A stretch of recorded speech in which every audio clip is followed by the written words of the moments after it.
Yo, what's going on, homies? Another week of FPL fantasy footy has been finished. Today, we're going to go through the Game Week 10 Team of the Week, and then we're going to go through how my team did over the weekend. So if you enjoy this sort of content, like and subscribe down below, and let's get straight into the video. So the best scorer of Game Week 10, we had Cancelo with 18 points. Amazing game from Cancelo. He has been killing it out back there for Man City. They had a lot of attacking opportunities and kept a clean sheet and that, so that helped a lot with Cancelo. So anyway, moving on for the teams. In goal, we have Lloris with 10 points. Could be definitely fantasy relevant. 10 points is not too bad. Cancelo out back, Young and Romero. Out of those two, I probably wouldn't say, maybe Young could be fantasy relevant. Who knows? But you got UGLIER with 15 points, Saka with 15 points, Martinelli with 12, Mount with 12, Foden with 11. So pretty much all this midfield is very relevant for fantasy in some sort of aspects. Obviously, the two Arsenal boys, they killed it in their matchup of the weekend. Shout out Arsenal. Let's go to Gunners.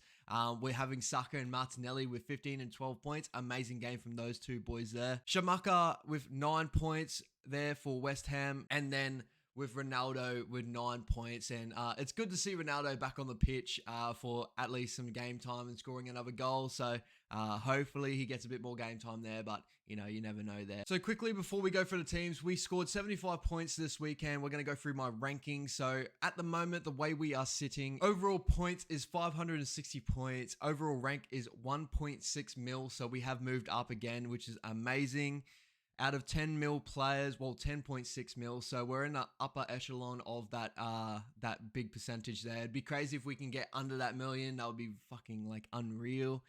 Moving down here, we are sitting first in the Better A-League. So me and the boys, shout out to the boys, sitting first there. But those boys are getting really nice teams together. In the YouTube League, I am sitting third. I have moved up in that YouTube League. Shout out to the boys on top of me here. I am coming for you. So this is going to be crazy. Good end to the season there. BKR Sport League, we are sitting seventh. I think we won both games of our weekend. Sitting third in the league.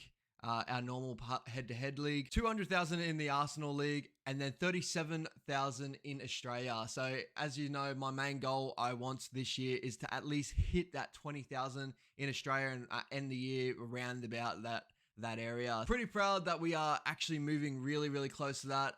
Probably a couple of changes I'll have to make in this week to see how we are looking coming up to those weeks there and trying to get in there. So again, this is how the team lined up. So 75 points overall, which is above average. The average points was 58 and the highest points were 121 points. Pretty crazy. Whoever got that 121 points, I'd say he triple captain Cancelo. So that's a massive call from that guy. So well done to him. Moving on. So in goal, we have Edison with 6 points. Edison obviously keeping a clean sheet. Looked really nice in goal. He's pretty much going to be my goalkeeper most of the year unless there's injury or anything like that. So, you know, well done from him. Out back, Trippier, Cancelo holding up my back line. Perisic and James.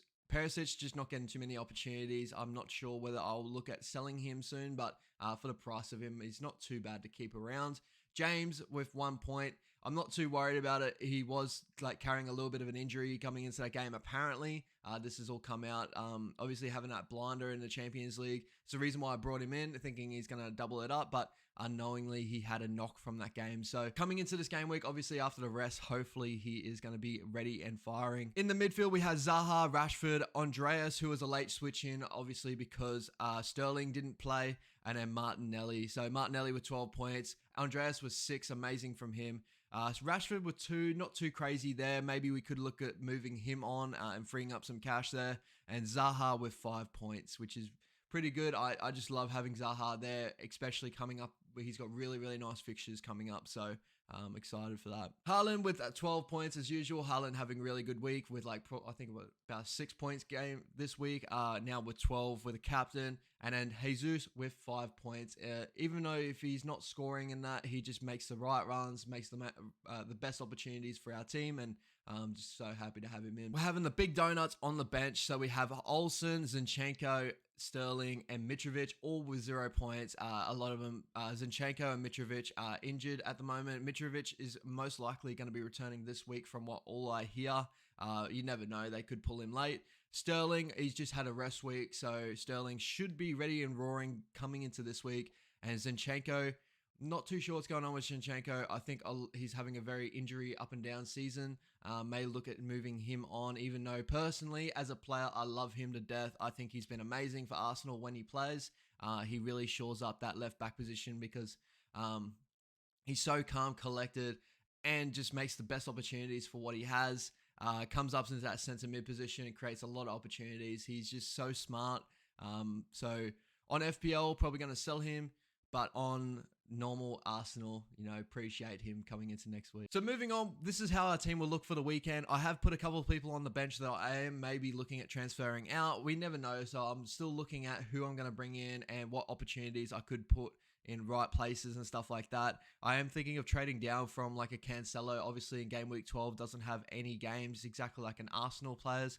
So I am really thinking about both Arsenal and like Zinchenko and Cancelo both leaving the squad this week, especially because, one more week. I just want to get in front of all that, especially with two trades in my bank that I can just trade those boys out and try to figure out around that. And then coming into next week, I got one trade, so I can try to figure out where to put a big player in that could cover me for game week 12. So moving on, we got Edison in goal, Trippier, Perisic, and James out back. The reason why I got Perisic there and Everton matchups, not too bad for Tottenham, especially at the moment. And I expect Perisic to maybe get an assist or so, maybe even get a nice shot on goal, which would help a lot. James against Aston Villa is a big one. Obviously, if James is playing, I'm so excited just to have him in there against Aston Villa. Should be going really well. Trippier against Man United is a bit of a tough one because Man United have been playing a lot better. But I feel like Newcastle are on the up, and surely Newcastle can hold out Man United and just make it respectable. They could probably let in 1 or 2 goals, maybe 1 goal. But Trippier, I feel like, has a lot of attacking upside still. So, it's good to have him in there. Zaha against Leicester is going to be a good one. Sterling against Villa. Martinelli against Leeds, which should be a really nice matchup for the Arsenal boys, hopefully. Andreas against Bournemouth, which should be a...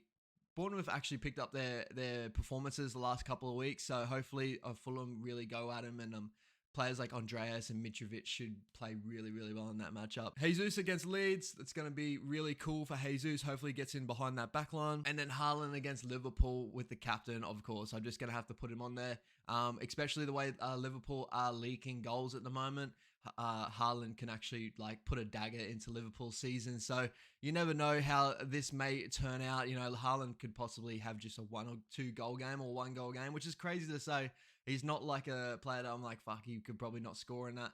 At the moment, he's just informed that he could just be scoring in any game possible. So moving on, as I said, on the bench, Olsen, probably not even going to get played. He's just a guy that's just freeing up a lot of cash for me.